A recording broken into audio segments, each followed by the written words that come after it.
आता बारामती नगरपालिकेच्या नगराध्यक्षपद तसेच नगरसेवकांची यादी प्रसिद्ध झाली, काय सांगाल कशा पद्धतीने? सर्वसमावेशक यादी बारामतीच्या विकासाला चालना देणं हेच अजितदादांचं ब्रीद आहे आणि त्याच्या अनुषंगाने कमी प्रमाणामध्ये यापूर्वीच्या नगरसेवकांना म्हणजे ज्यांनी यापूर्वी काम केलेलं आहे त्यांना आणि मोठ्या प्रमाणावर नवीन तरुणांना या आणि सर्व जाती धर्माच्या लोकांना संधी देण्याचा प्रयत्न नेतृत्वाने केलेला आहे। हे करत असताना बारामती शहराचा समतोल विकास साधताना ज्या ज्या भागामध्ये जे जे नेतृत्व नगरपालिकेच्या माध्यमातून काम करणार आहे तर त्यांना त्या ठिकाणी आपल्या प्रभागातील विकास कामासाठी सहभागी होता यावं अशी साधारणपणे संधी दादांनी या निमित्ताने दिली असं माझं मत आहे। नगराध्यक्ष पदाच्या कोणाची नावाची घोषणा? संपूर्ण प्रभागाचीच यादी उमेदवारी कोण उमेदवार आहे आणि नगराध्यक्ष कोण आहे? नाही आपल्याला नव्यांचा कशा पद्धतीने नाही मेळ म्हणजे कसं झालं की दादा नेहमी सांगतात की एखादी संस्था आज बारामती नगरपालिकेचं 1680 कोटी रुपयाचं दुबार बेरजेत बजेट आहे। आज 1680 कोटी रुपये आणि परत आणखीन पैसे यावेळेस काय वाढतील आणि जर वाढले आणि हे बजेट 2000 कोटी गेलं तर याचं काम करण्यासाठी काही अनुभवी सिनियर मंडळी पाहिजेत। त्याच्या अनुषंगाने सचिन सातव म्हणा, जय पाटील म्हणा, ही सगळी मंडळी त्या ठिकाणी समाविष्ट आहेत आणि हे होत असताना त्यांना त्यांच्या अनुभवाचा फायदा हा तरुण पिढीला आता होणार आहे आणि मला खात्री आहे की निश्चितपणे ते करतील। कारण जेव्हा जय पाटील किंवा सचिन सातव हे तरुण म्हणून आले त्यावेळेला मी त्या काउन्सिलमध्ये होतो। मी सर्वांना त्या ठिकाणी जे काय मला ज्ञान आहे नॉलेज आहे ते मी देण्याचा प्रयत्न केला निश्चितपणे। या ठिकाणी आपल्याला माहिती आहे की नगराध्यक्षाची जागा आपली ओपन आहे, ती श्री सचिन सदाशिव सातव यांना पक्षाने संधी दिलेली आहे। आपल्याला जो तांदळवाडीचा गट आहे प्रभाग क्रमांक 1 याच्यामध्ये अविनाश हनुमंत निकाळजे आणि मनीषा समीर चव्हाण, त्याच्यानंतर गट नंबर 2 अनुप्रिता रामली ताबे डांगे, त्याच्यानंतर पक्षाचे अध्यक्ष आपल्या जय नानासाहेब पाटील, 3 मध्ये प्रवीण दत्तो माने आणि रुपाली नवनाथ मनगुंडे, 4 मध्ये संपदा सुमित चौधर आणि विष्णू तुळशीराम चौधर, 5 मध्ये किशोर अप्पासाहेब मासाळ आणि ऋतुजा प्रताप पागळे, 6 मध्ये धनश्री अविनाश बांदल आणि आपले पूर्वीचे उपनगराध्यक्ष अभिजित बांधव जाधव यांना संधी दिलेली आहे। 7 मध्ये प्रसाद भगवानराव खरतोडे ॲडव्होकेट आहेत ते आणि बारचे अध्यक्ष आहेत आणि भारती विश्वा शेळके, नंतर 8 मध्ये श्वेता योगेश नाळे आपले पूर्वीचे पार्टीचे अध्यक्ष अमर धुमाळ यांनी संधी दिलेली आहे। 9 हा जो पाटस रोडचा खंडोबानगरचा भाग आहे याच्यामध्ये विशाल भावना सिंगने आणि पूनम ज्योती चव्हाण यांना संधी दिलेली आहे। 10 मध्ये अनिता गायकवाड ताई की ज्या बारामती राष्ट्रवादी महिला काँग्रेसच्या अध्यक्ष आहेत। वास्तविक पाहता हे जय म्हणा किंवा अनिताताई म्हणा हे पार्टीमध्ये काम इतकं करतात आणि हे करत असताना मात्र सत्तेच्या पदापासून त्यांना दूरी ठेवता कामा नये कारण त्यांच्या पदरात काय माप पडलं पाहिजे याच भावनेने दादांनी त्यांच्या आत्तापर्यंतची आणि गेल्या 2 निवडणुकीची सेवा बघून त्यांना संधी दिली असं साधारणपणे माझं मत आहे। त्याच्यानंतर जयसी ग्रुप बबलू देशमुख आहेत, सविताताई आहेत की ज्यांनी यापूर्वी काउन्सिलमध्ये काम केले, संजय संघवी साहेब आहेत त्यांनी यापूर्वी काउन्सिलमध्ये काम केलेलं आहे, सारिका अमोल वाघमारे हे अत्यंत नवीन ताई आपल्या आहेत आणि अभिजित यशवंत चव्हाण यांना तर गेल्या वरील त्यांच्या मिसेस नीता होत्या, तत्पूर्वी त्यांचे वडील हे नगराध्यक्ष होते आणि अभिजित चव्हाणांना या ठिकाणी संधी दिली। सुनीता अरविंद बगाडे म्हणजे पूर्वीच्या देवरे ह्याही ताई आपल्या नगरसेविका होत्या आणि त्यांचे मिस्टर अत्यंत खालच्या पातळीवर जाऊन आपलं पार्टीचं काम त्या ठिकाणी आमच्या भागात करतात तेव्हा संधी दिली। बिरजू मांढरे की पूर्वीचे उपनगराध्यक्ष सभापती यांनाही पुनश्च या ठिकाणी संधी दिली। स्वाती अप्पासाहेब आयवळे म्हणजे माझे सहकारी तेव्हा अप्पा चव्हाण किंवा अप्पासाहेब आयवळे हे होते आणि मग स्वातीताईंना या ठिकाणी संधी दिली। नवनाथ बल्लाळ साहेबांना दिली कारण नवनाथ पण आणि त्यांच्या मिसेस पण यापूर्वी उपाध्यक्षांनी नगरसेवक म्हणून होत्या। मंगलजय प्रकाश किरवे हेही या ठिकाणी संधी देण्यात आलेली आहे। तर माझ्या प्रभागातून माझे धाकटे बंधू जितेंद्र रमणराव गुजर यांनाही संधी दिलेली आहे। त्याच्यानंतर गोरख ज्ञानदेव पारसे हे होणार समाजापैकी आहे आणि त्या समाजाला प्रथम स्थान देण्यात आलेलं आहे। मंगल शिवाजी जगताप हे साधारणपणे कुष्टीगल्ली भागातून त्यांना उमेदवार दिली।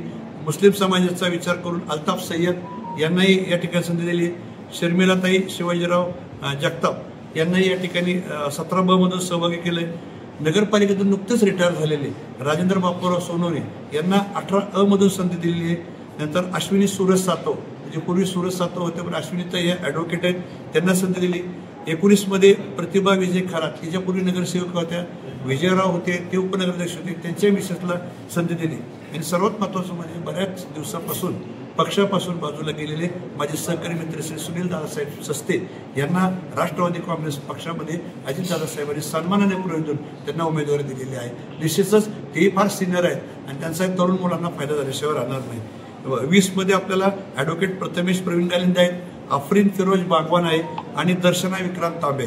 जर हा साधारणपणे तुम्ही सगळा जाती धर्माचा विचार केला तर बारामतीच्या विकासाला चालना देण्यासाठी सर्वांना बरोबर घेण्याचा प्रयत्न या ठिकाणी नेतृत्वाने केलेला आहे. दादा, बारामती नगर परिषदेचं नगराध्यक्षपद गुलदस्त्यात ठेवण्याची आवश्यकता का पडली? नाही, तुम्ही आतापर्यंतचा नगर परिषद इतिहास काढून बघा, कधी कुठला उमेदवार कधी कळला सांगा मला. आपली 3 वाजून 5 मिनिटांनीच कळतं. पण आता नाही. तुम्ही गेल्या इलेक्शन होता का? मी आज जवळजवळ 40 वर्ष प्रक्रिया पाहतोय, त्यातले 20 वर्ष जवळजवळ माझ्यावर जबाबदारी आहे. 3 वाजून 5 मिनिटाशिवाय यादी कुठेही बाहेर जात नाही. हे पक्षाच्या जवळ ठरलं होतं, नाही तर मग ॲफिडेव्हिट कसं तयार झालं? उदाहरणार्थ असं इतके लेवल तर नसतं.